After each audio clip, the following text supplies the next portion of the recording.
morning students. Today we are going to start a new chapter, transformation. Last year you have studied this chapter. Today we shall read it again and revise it. Transformation. What is the meaning of transformation? Transformation is the change of sentence without changing its meaning. Is it clear? Means we shall change the sentence but we shall not change the meaning. And for this we will use so many rules. For example,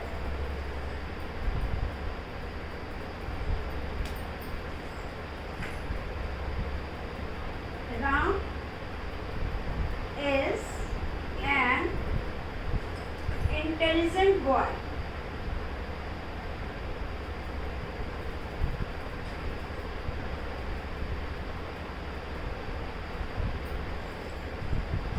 If we change this sentence without changing its meaning, then sentence will be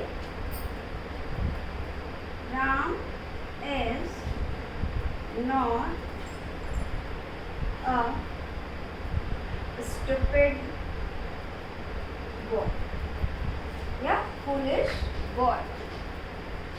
अब यहाँ पे हमने देखा intelligent शब्द को किसमें change किया? Stupid में. और अफर्मेटिव सेंटेंस किसमें बदल गया? नेगेटिव. ठीक है. इसी तरह हम कह सकते हैं मोहन is not rich. अब इसको हम कहते हैं ट्रांसफॉर्म द सेंटेंस. तो क्या हो जाएगा? Mohan is poor. रिच का अपोजिट क्या हो गया? Poor.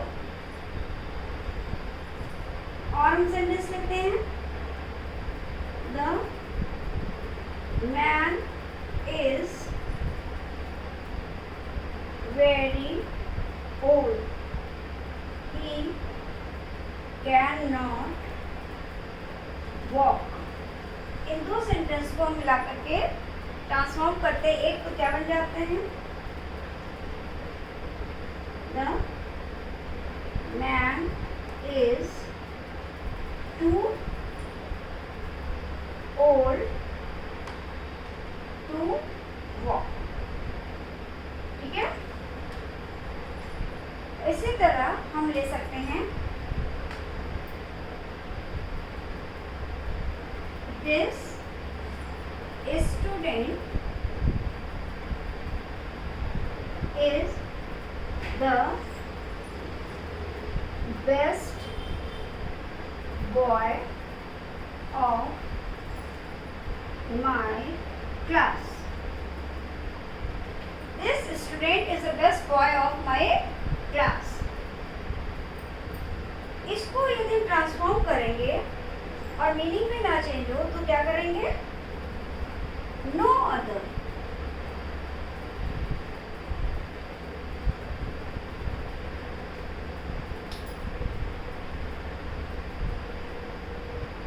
No other student of my class is so good as this one.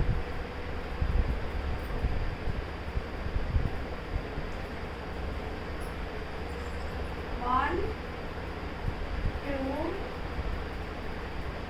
three, and four. मैंने आपको 4 एग्जाम्पल्स दिए. पहला, Ram is an intelligent boy. उसको ट्रांसफॉर्म करने के लिए क्या किया? Ram is not a stupid boy. यानी आपने इंटेलिजेंट का अपोजिट लगाया और सेंटेंस को निगेटिव कर दिया. दूसरा सेंटेंस है Mohan is not rich. Mohan अमीर नहीं है. इसको ट्रांसफॉर्म करने के लिए हमने क्या किया? रिच को अपोजिट लगाया, निगेटिव को अफर्मेटिव में कर दिया. Mohan is poor. Meaning change नहीं हुई. The man is very old he can not walk. आदमी बहुत बूढ़ा है, वो चल नहीं सकता। अब इसको हमने क्या किया, the man is too old to walk. आदमी इतना बूढ़ा है कि चल नहीं सकता। मीनिंग चेंज नहीं हुई। This student is the best boy of my class. यह विद्यार्थी मेरी कक्षा का सबसे अच्छा लड़का है। तो no other student of my class is so good as this one. मेरी कक्षा का कोई दूसरा विद्यार्थी इतना अच्छा नहीं है जितना कि यह। तो क्लियर है, चारों सेंटेंस में सेंटेंस का स्वरूप बदला लेकिन किसी की मीनिंग नहीं चेंज। अब इसी संदर्भ में ट्रांसफॉर्मेशन का जो फर्स्ट रूल है, रिमूव टू, आज हम लोग उसी के बारे में डिटेल में पढ़ेंगे। बाकी rules one by one next classes में हम लोग पढ़ते जाएंगे। क्लियर है बच्चों? तो first of all we are going to discuss about this rule, remove too. Remove माने हटाना। टू जो है एडवर्ब है। जैसे हम कहते हैं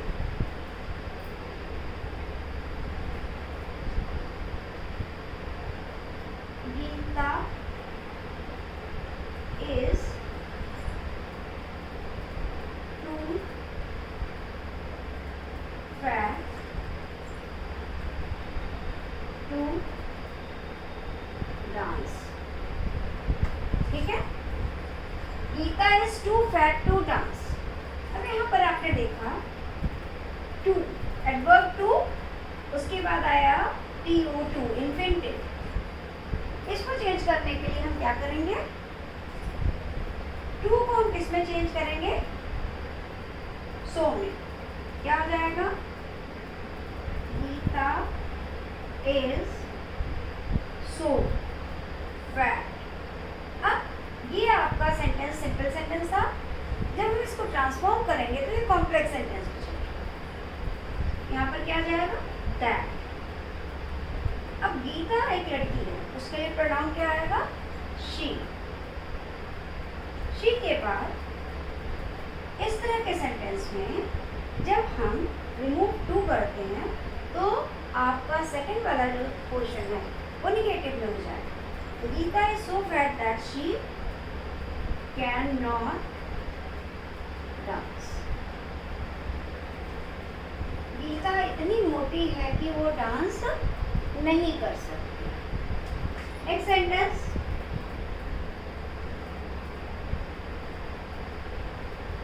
the boy is too small to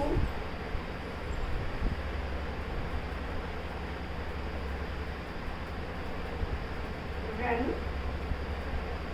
fast. The boy is too small to run fast. इसमें भी TW2 को हटाने के लिए हम क्या करेंगे, the boy is so small that, अब boy लड़के के लिए यहाँ पर ये आ जाएगा, he के साथ कैन नॉट रन फास्ट। आपने देखा कि TO2 हटाने के लिए हमने क्या किया, टू को सो में कन्वर्ट किया। उसके बाद हमने जो इन्फिनिटिव वाला पोर्शन था टू डांस, उसके पहले दैट का प्रयोग किया, फिर according to the subject pronoun का प्रयोग किया और फिर कैन नॉट का प्रयोग किया। इतने सारे चेंजेस हुए। इसी तरह the boy is too small to run fast में the boy is so small that he, boy के लिए ही कैन नॉट रन। ये वो प्रेजेंट टेंस। यदि अगर ये पास्ट टेंस में होता तो क्या होता,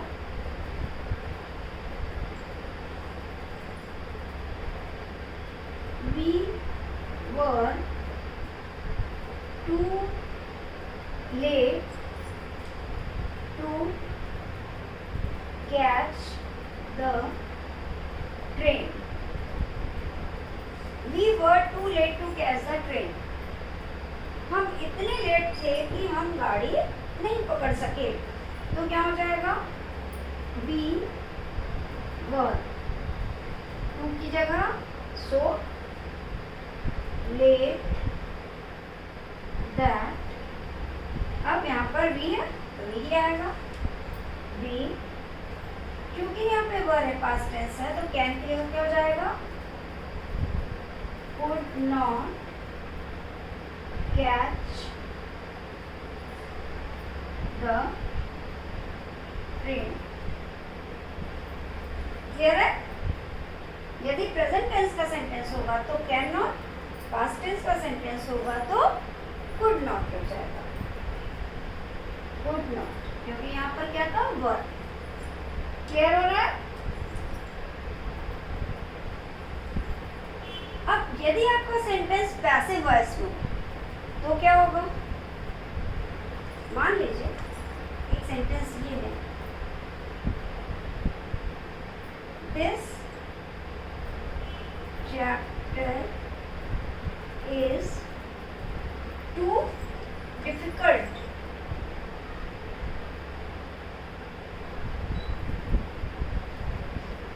to be understood.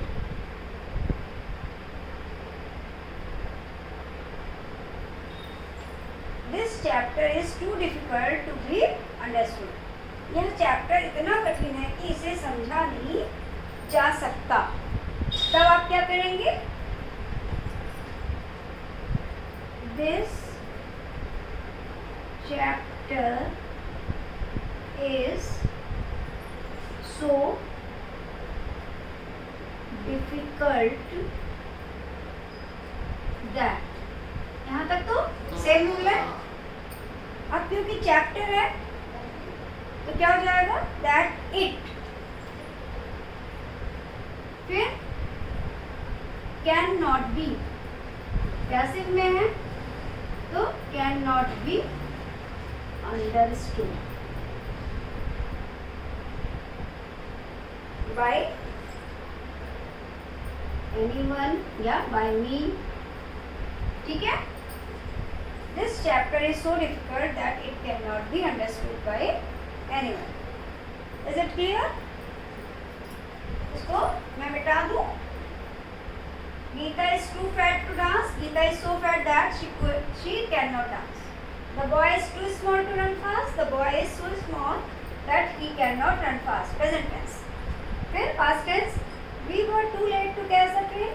We were so late that we could not catch the train. Next, अगर passive voice में है, this chapter is too difficult to be understood. So this chapter is so difficult that it cannot be understood by anyone. अब next इसका, यदि आपका infinitive जो है negative है तब क्या होगा?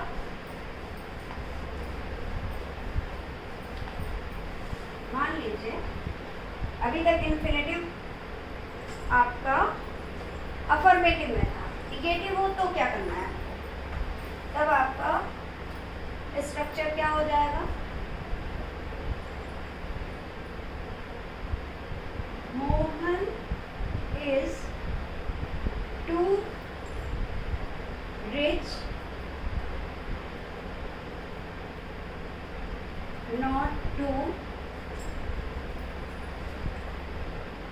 purchase a new car. Mohan is too rich not to purchase a new car.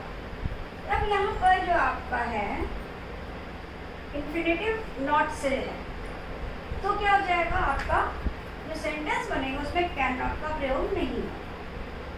Mohan is so rich that he can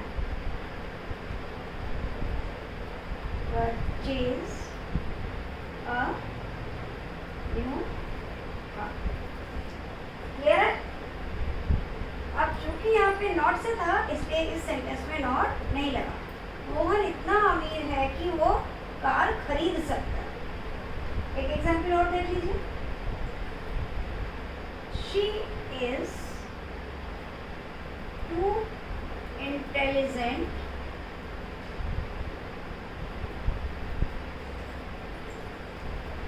not to solve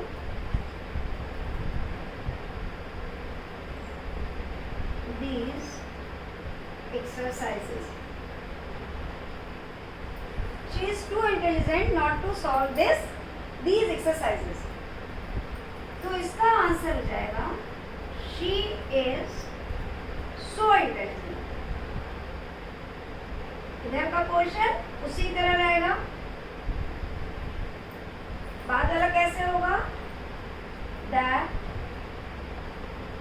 she can, not cut जाएगा, she can solve these exercises. Clear हो रहा है बच्चों? जहां पर आपके question वाले में टू वाले सेंटेंस में नॉट लगा रहेगा, वहां आंसर लिखते समय आपका नॉट हट जाएगा सरल शब्दों में। She is too intelligent not to solve these exercises, so she is so intelligent that she can solve these exercises. Clear है? कहीं कहीं सेंटेंस ऐसे होते हैं जिनका सब्जेक्ट इट या कोई बेजानदार चीज, तो उसमें हम क्या करेंगे, जो प्रोनाउन होता है उसको अकॉर्डिंग टू द, अगर है फॉर मी तो आई हो जाएगा। प्रोनाउन को जो प्रोनाउन आया है फॉर लगा के उसके अकॉर्डिंग, फॉर देम है तो दे हो जाएगा, फॉर मी है तो आई हो जाएगा, फॉर हिम है तो ही हो जाएगा, फॉर हर है तो शी हो जाएगा। जैसे the roof is too high for him to touch.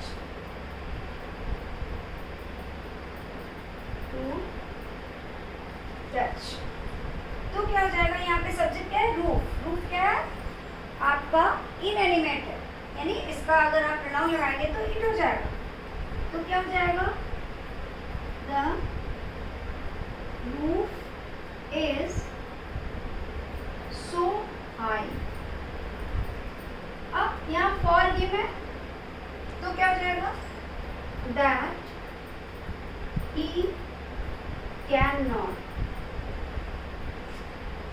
touch it. Touch it. Roof is too high for him to touch. The roof is so high that he cannot touch it. अब यहाँ पर अगर for him की जगह for her होता तो यहाँ पर he की जगह she हो जाता, for them होता तो they हो जाता, for me होता तो I हो जाता। क्लियर है? इसी तरह एक एग्जाम्पल और लीजिए। मान लीजिए ये आता है, the weather is too hot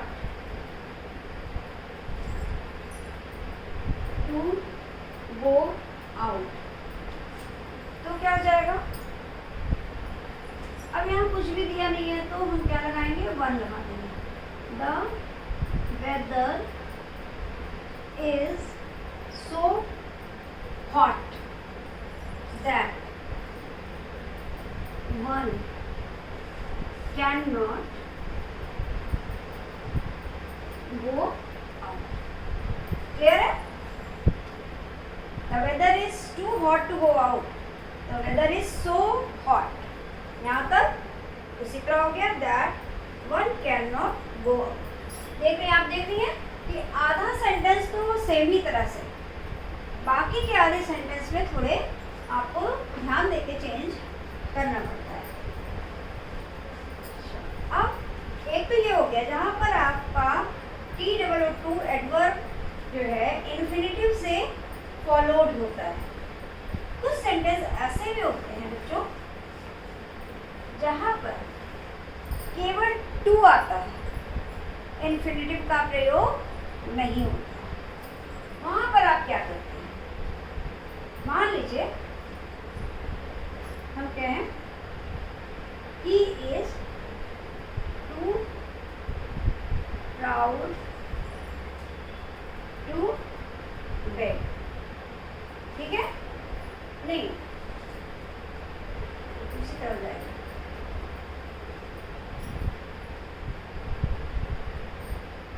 He is too proud, केवल इतना। तो क्या हो जाएगा? He is extremely proud। इसको और भी तरीके से कर सकते हैं।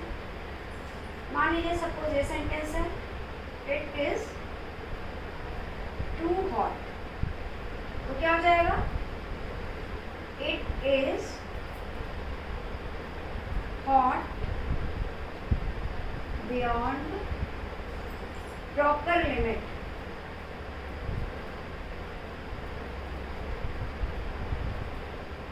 एक तो ये तरीका, एक ऊपर वाला भी कर सकते थे, it is extremely hot, it is hot beyond proper limit, it is extremely hot. और एक तरीका हो सकता है,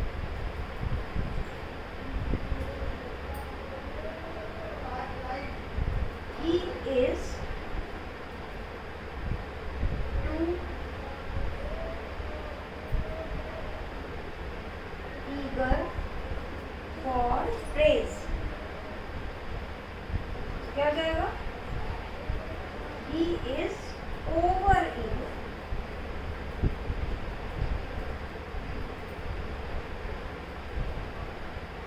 for praise। तो ये 3-4 मेथड है। एक आपका कंपैरेटिव डिग्री का भी लगा के बनता है, जैसे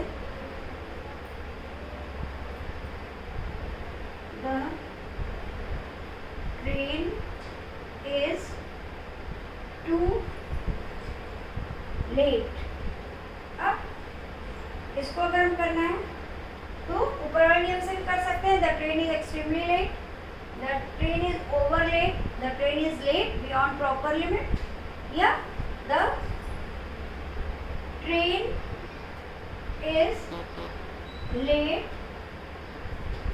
देन। तो लेट के लिए यहाँ कंपैरेटिव कर दिया, the train is later than it should be, the train is later than it should be. यानी आपका यदि केवल एडवर्ब टू आता है और बाद में इन्फिनेटिव वाला टू नहीं आता है, तो आप इसको इन 4 मेथड से कर सकते हैं। इसी में एक सेंटेंस इस तरह का भी आता है,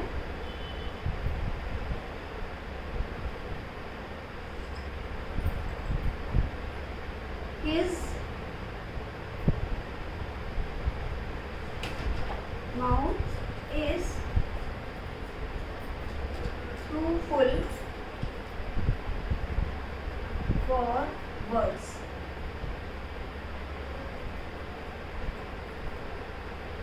His heart is too full for words। तो इसमें क्या हो जाएगा?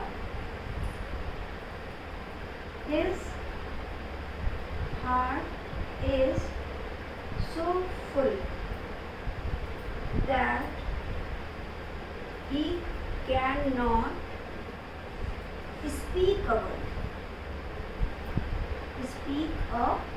word। दूसरा एक और एग्जाम्पल आप देख लीजिए। मान लीजिए आता है his sorrow is too deep for tears। उसका दुख इतना गहरा है कि आंसुओं में व्यक्त नहीं हो सकता। क्या हो जाएगा? His sorrow is so deep that it can not be expressed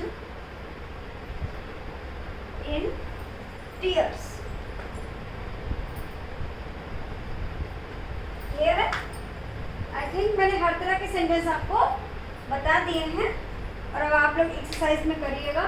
फिर से एक बार यहाँ से 9th सेंटेंस से, यदि आपका केवल एडवर्ब टू आता है, इन्फिनिटिव टू नहीं आता है, तो उस सेंटेंस को 4 तरह से चेंज करते हैं। ही इज़ टू प्राउड, तो he is extremely proud. It is too hot, तो it is hot beyond proper limit. He is too eager for praise, तो he is over eager for praise. The train is too late, the train is later than it should be. ये चारों sentence चारों नियम से change हो सकते हैं। मैंने 4 सेंटेंस अलग अलग दिए हैं, लेकिन ये चारों सेंटेंस चारों नियम से चेंज हो सकते हैं। जैसे he is over proud, he is proud beyond proper limit, he is more proud than he should be, इस तरह हो जाएगा। इसी तरह ये भी, it is over hot, it is extremely hot and it is hotter than it should be. Next, he is too eager for praise में भी, he is over eager for praise, he is extremely eager for praise, he is more eager for praise than he should be, or he is eager for praise beyond proper limit. The train is too late, the train is extremely late, the train is late beyond the proper limit, the train is later than it should be, or the train is over. Next, ये अलग तरह का sentence है, his heart is too full, लेकिन इसके बाद infinitive to ना आके प्रीपोजिशन फॉर आया है, तब हम कैसे करेंगे? His heart is so full that, आधा पोर्शन सेम उसी मेथड से। अब चूंकि इधर हिज है तो ही हो जाएगा, he can not speak a word. दूसरा, his sorrow is too deep for tears, तो his sorrow is so deep that it, क्योंकि ये हिज सॉरो आपका इनएनिमेट है, ये एब्स्ट्रैक्ट नाउन है। अभी हमने बताया कि जब बेजान चीज़ होगी तो इट का प्रयोग किया जाएगा। That it can not be expressed in tears. ठीक है बच्चों, आई होप आप लोग को ये समझ में आ गया होगा। Thank you and bye bye. ठीक है, आप लोग इसको जो है अच्छे तरीके से अपनी बुक में इसकी एक्सरसाइज जो है वो कर लीजिएगा, और हम लोग शीघ्र ही अपने नेक्स्ट क्लास में मिलते हैं। तब तक के लिए thank you and bye bye.